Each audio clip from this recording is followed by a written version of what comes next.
Good morning and welcome to News at 10 on Rajya Sabha TV. I'm Aishwarya Kapoor. Well, the Shanghai Cooperation Organization summit meeting in Uzbekistan capital is our top story this morning. Now, Prime Minister Narendra Modi is expected to seek support for India's membership in the NSG here. Also in the top international story, UK goes to polls in the knife-edge EU referendum. We'll get you all the details on that as well. But let us begin with the headlines. Prime Minister Narendra Modi to leave for 2-day Shanghai Cooperation Organization summit in Tashkent, meeting with the Chinese President Xi Jinping on the cards.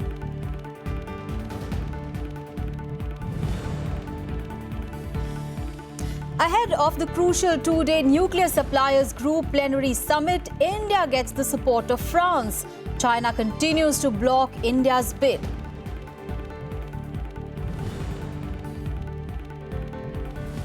RBI Governor Raghuram Rajan says bad loans and not high interest rates are to blame for slowdown in credit growth. Targets large corporates with unviable loans for staying afloat by playing on one bank against the other. And UK to hold its all-important referendum on likely exit from European Union today. British Prime Minister David Cameron leads appeals to stay on in the Union.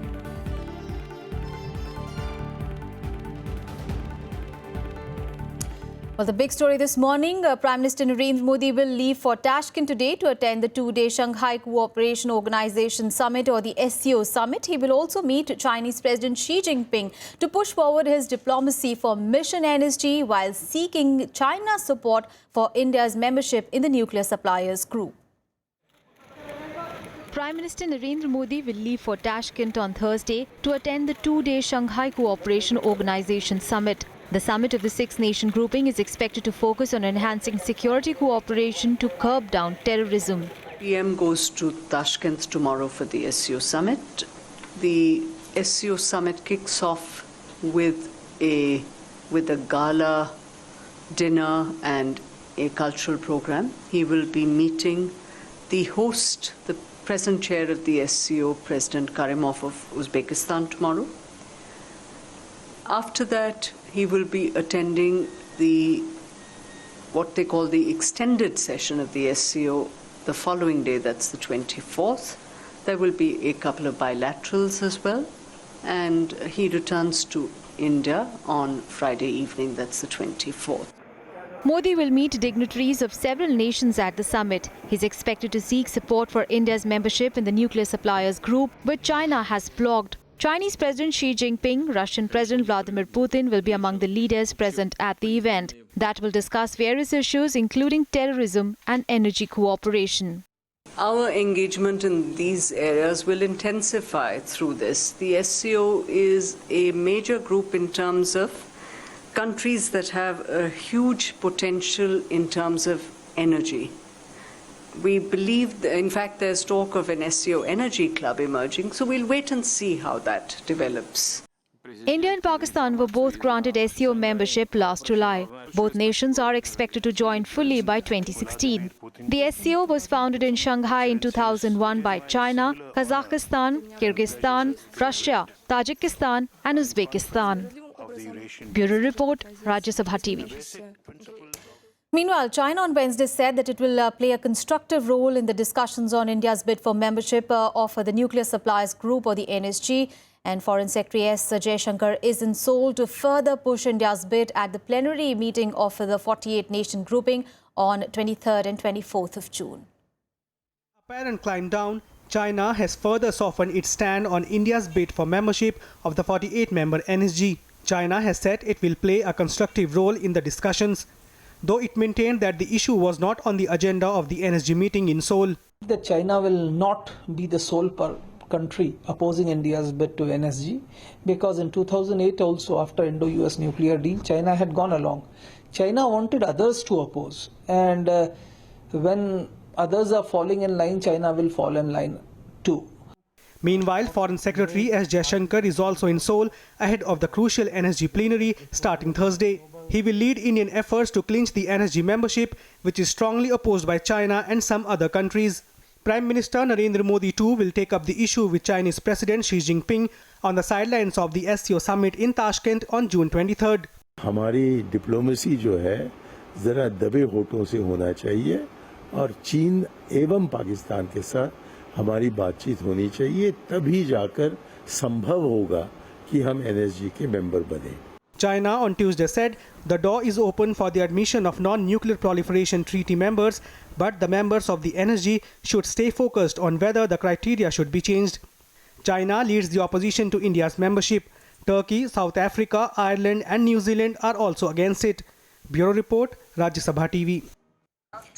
Meanwhile, ahead of the crucial nuclear suppliers group plenary summit, India got the support of France along with the US. France and the US are requesting the other NSG members to arrive at a positive decision during the summit. Now, France, a key member of the 48-nation grouping, asserted that India's participation in the nuclear control regimes will help regulate the export of sensitive goods, whether they are nuclear, chemical, biological, ballistic or conventional materials and technologies. Now, France and India share common goals regarding the non-proliferation of weapons of mass destruction and their delivery system. Meanwhile, the US had earlier in a statement said that India was ready for NSG membership and asked the participating governments to support India's application at the summit. Well, on to some other news now. Well, the Union Cabinet approved a package of 6,000 crore rupees to boost the employment in the textile sector. Norms for the next round of spectrum auction were also approved, even though pricing of the spectrum user charges will be fixed only after receiving the views of TRAI. In a bid to boost manufacturing and exports and generate more jobs in textile sector, the Union Cabinet has approved a package of 6,000 crores. इस sector को boost देने के लिए कुछ विशेष कदम उठाए जाएं और इसलिए कई स्टेप्स हैं. अभी आपको एक ब्रीफ प्रेजेंटेशन मिसेस रश्मि वर्मा देंगी जो सेक्रेटरी टेक्सटाइल हैं, कि इस सेक्टर में अगले कुछ वर्षों में 1 करोड़ लोगों का, जिनमें 70% लगभग महिलाएं होती हैं, तो इसलिए कई इंसेंटिव्स देना, कहीं स्कीम्स को चेंज करना, रेगुलेशंस को चेंज करना, कि इस पोटेंशियल को हम पूरा रियलाइज कर पाएं. The cabinet also gave its nod to 2 major road projects, including the 4-laning of Gandhi Setu in Patna. Telecom commission और एजी का ओपिनियन टीआरएआई के सुझाव के बाद में आए, इसलिए ये तय हुआ कि सारे प्रस्तावना को मंजूरी दे दी गई. केवल जो चार्जेस का इशू है, एसयूसी स्पेक्ट्रम यूजर चार्जेस का, सारे डॉक्यूमेंट्स एक बार फिर टीआरएआई को दे दिए जाएं और शीघ्र ही अगले कुछ दिनों में उनकी पुनः एक बार राय ले ली जाए, so that we can fix the spectrum user charges. Norms for the next round of spectrum auction were also approved. However, pricing of spectrum user charges will be fixed after receiving the views of TRAI. Vishal Dahiya, Rajya Sabha TV, Delhi.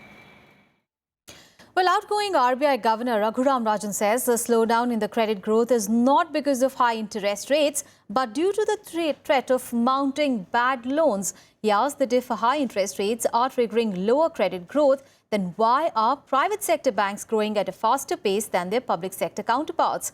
The governor said that the large corporates with unviable loans managed to stay afloat by playing one bank against the other. At the same time, he also emphasized that the need to get back public sector banks into lending to support growth. He added that lending is important for public sector banks to safeguard economic and credit growth of the country. However, credit growth has hit a nearly 6-decade low in 2015-16 at around 8.6%, while bad loans in the system have crossed the 13% at over 8 trillion rupees in the last fiscal year. Growing distressed portfolio in certain sectors made the public sector banks either more risk averse or less willing to take additional exposures in those sectors because they're such a big part of the banking system. As a result, lending growth in those sectors fell considerably. Well, after After RBI Governor Raghuram Rajan, now BJP leader Subramanian Swamy is now training his guns on the Chief Economic Advisor Arvind Subramanian. Now demanding his sacking, Swamy said that Subramanian was working against the country's interests, but the government stood firmly behind the economist, saying that it does not share Swamy's views. Well, the government has full confidence in the Chief Economic Advisor, Mr. Arvind Subramanian. His advice to the government from time to time has been of great value.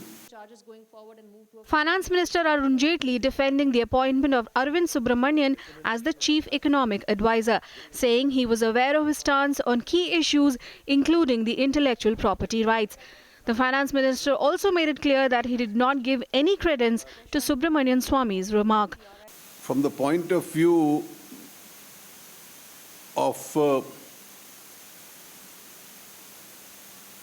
discipline of Indian politicians, to what extent should we attack those? The discipline and constraints of whose offices prevent them from responding. And this has happened more than once. Jaitley's remarks follow BJP leader Subramanian Swamy demanding the CEA's sacking. It all started with a tweet in which Swamy said that Arvind Subramanian had convinced the US to act against India to defend US pharma interests. He had deposed against India, and he was also, while economic advisor to the BJP government, praising the Congress for its objections on GST. Now, I mean, are we running a government or we are running a seminar? You see? So I think he should go. Swamy's attack on the Chief Economic Advisor comes in the wake of reports of the latter being a probable successor to Raghuram Rajan as the country's central bank chief. With inputs from Vishal Daya, Bureau Report for Rajya Sabha TV. And Finance Minister Arun Jaitley will leave on a 5-day visit to China today to attend the first annual meeting of the Board of Governors of the $100 billion Asian Infrastructure Investment Bank, or the AIIB. The Finance Minister will hold talks with the Chinese investors and bankers to seek investment in infrastructure and other sectors in India. Jaitley will also participate in different sessions of the 2-day AIIB meeting, including the session on infrastructure and global economic growth and financing green infrastructure. Arun Jaitley is also expected to meet his Chinese counterpart Lu Jiwei during his visit. BRICS nations, that is Brazil, Russia, India, China and South Africa, have founded the AIIB to boost infrastructure investment in Asia.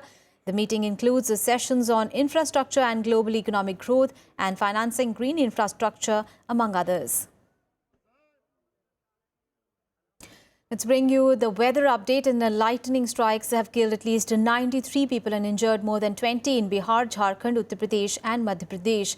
The Weather Department has forecast rain for 3 more days in Bihar. The state government has announced a payment of 4 lakh rupees as compensation to the next of kin of each victim.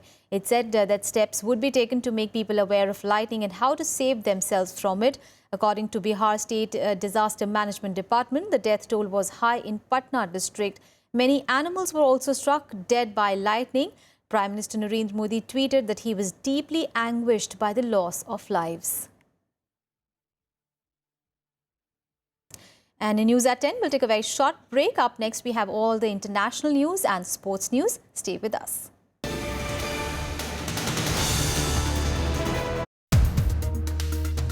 How are you really going to bring about a balancing act between the hardline and the moderate groups? The Prime Minister has said, whatever my party president has said, is the line that which we are going to adopt.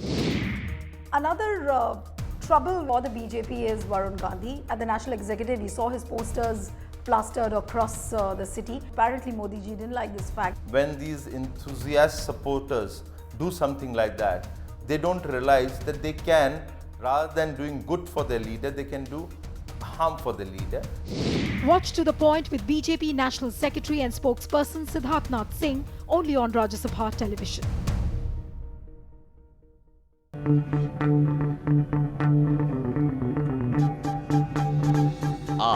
arisen from a multi-hued cultural canvas.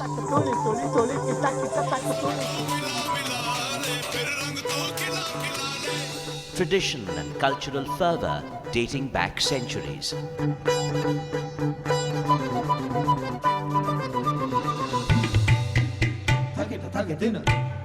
And encircling them all, there's a magic that awes. Embrace your nation's brilliant human warmth.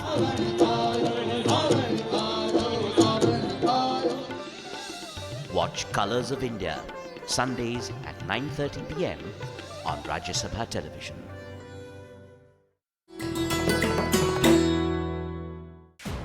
Saina Nehwal, the first Indian to win a medal in badminton at the Olympics.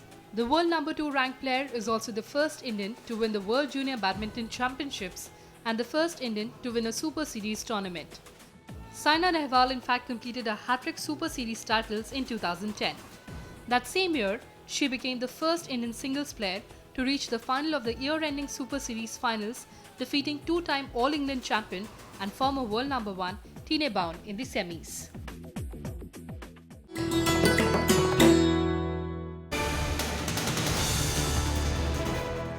Welcome back. Now, Britain is all set for a historic choice today. It will vote on whether the country should remain in the 28-member European Union. Now, while the advocates for a Brexit argue that the tossing off the shackles of EU bureaucracy will restore British sovereignty, the opponents say that a vote to leave could be a grievous self-inflicted wound. Well, the results are expected early Friday. Britain all set to go to polls in a historic referendum that will decide if it will stay within the European Union. Close to 47 crore people are entitled to vote. That will take place between 7 a.m. to 10 p.m. local time. On Wednesday, Prime Minister David Cameron made a last-minute appeal to stay in the European Union. This vote, if we leave, is irreversible. If you jump out of the aeroplane, you cannot clamber back through the cockpit hatch. And that is why anyone in any doubt should be voting Remain tomorrow. This is a choice not just for this Parliament, the next 5 years, the next 10 years. It is the choice of a lifetime for people in our country, particularly young people. Earlier, prominent politicians from both sides of the Britain's EU referendum debate made last-minute attempts to sway the undecided. The Leave and Remain camps also squared off on Tuesday night for a fiery televised great debate. Vote for jobs, vote for rights at work, vote for our NHS, vote to remain in the European Union. I think it's been a passionate fight, and that's not surprising when we're discussing something as important as our democracy. I respect people on both sides of the argument, and I think it's good that we hear from the heart from politicians and others who want us to remain and who want us to leave. But ultimately, people will have a chance tomorrow to take back control of our democracy. Britain's allies from the United States to other members of the EU and NATO are all in favour of Britain remaining in the Union. UK has been warned that a decision to leave would diminish the former imperial power's influence and affect thousands of migrant workers. Was ein Austritt Großbritanniens bedeuten würde, dass alles, was mit dem Binnenmarkt zusammenhängt und was zum gegenseitigen Wohle ist, sowohl Großbritanniens als auch aller anderen europäischen Mitgliedstaaten natürlich für Großbritannien dann nicht mehr zur Verfügung stünde. Là, pour le Royaume-Uni, un risque très sérieux de ne pouvoir plus accéder au marché unique et à tout ce qui fait l'espace économique européen. Counting of votes will take place at 382 local counting areas in England, Scotland and Wales, plus Northern Ireland and Gibraltar. Whichever side gets over 50% of the votes will win. Opinion polls, however, show a divided vote, with younger voters more in favour of staying in the EU. Bureau Report, Rajya Sabha TV. Let's get you some more international stories in World Wrap. North Korean leader Kim Jong-un has hailed the successful test of a powerful new medium-range missile, saying that it poses a direct threat to US military bases in the Pacific. Kim, who personally monitored the missile test, said that it was a great event that significantly bolstered the North's preemptive nuclear attack capability.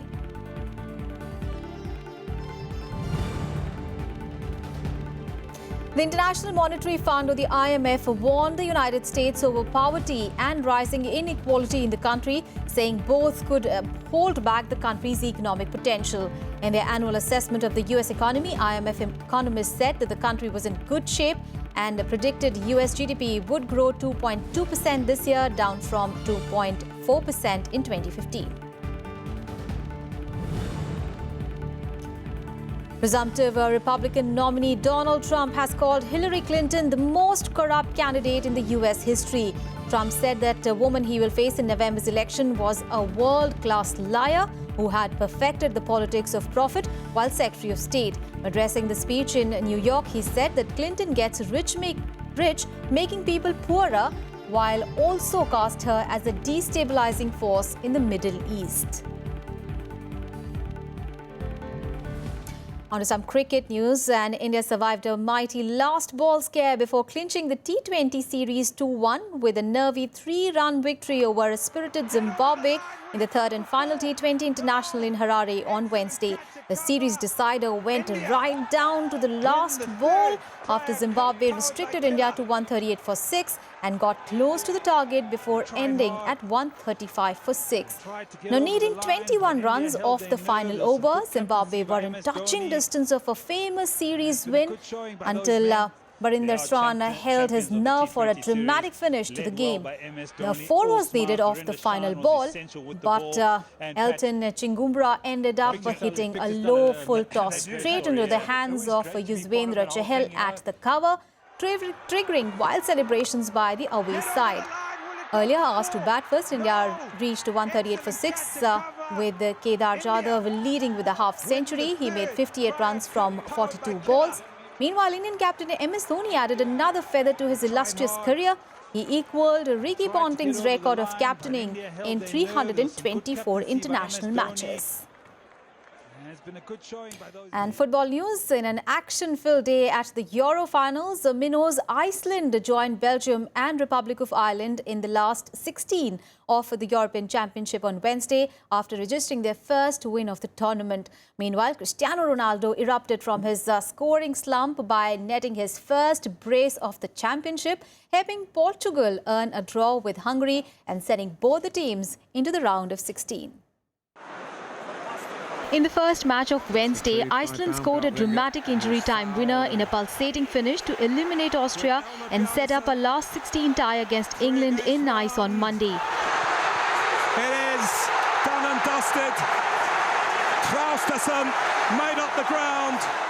In humid conditions, Iceland took the lead through John Daddy Budvarsson, who slotted in a low ball past the keeper in the 18th minute.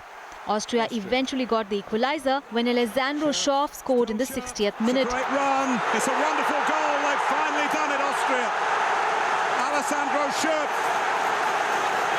Second half. But substitute Arne Traustason, last cap winner, gave Iceland their first ever 3 points at a major tournament and a last 16 showdown with England. And they've not only gone through, they've won the game, Iceland. In another encounter, Robbie Brady struck with just 5 minutes remaining as the Republic of Ireland claimed a dramatic 1-0 win over Italy to reach the knockout phase. It's wonderful! It's wonderful! It's fantastic! It's Brady for Ireland!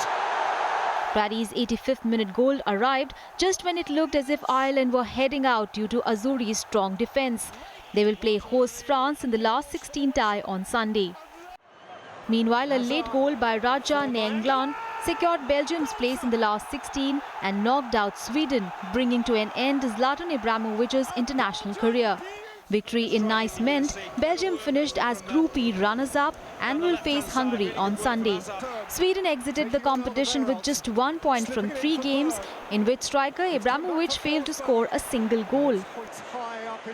The thriller of the day was reserved for the final fixture of the Group F, when Portugal came back from behind to draw with Hungary and sending both teams into the round of 16. It just gets better and better for Hungary. Only qualified for Euro 2016. A Zoltan Gera half volley put Hungary in front, but Cristiano Ronaldo set up Nani to fire in an equaliser before the break. Portugal are level. It's Nani's goal. Two deflected Balas Duzaic's goals restored Hungary's lead early in the second half. Oh my word! It just gets better and better for Hungary. But Ronaldo scored in the 50th and 62nd minutes, the first with a spectacular back heel Cristiano Ronaldo has levelled it up for Portugal. and header to level the match. Whipped in by Quaresma. It's Ronaldo. Who else? The six-goal thriller sent Hungary to last 16 as Group F winners, with Portugal also advancing as one of the top four third-place teams. Portugal, who have now reached the knockout stage in all 7 of their European Championship appearances, will face Croatia on Saturday. Bureau Report, Rajya Sabha. Ronaldo intervened to make it. That's all in this edition of news. Thanks for watching.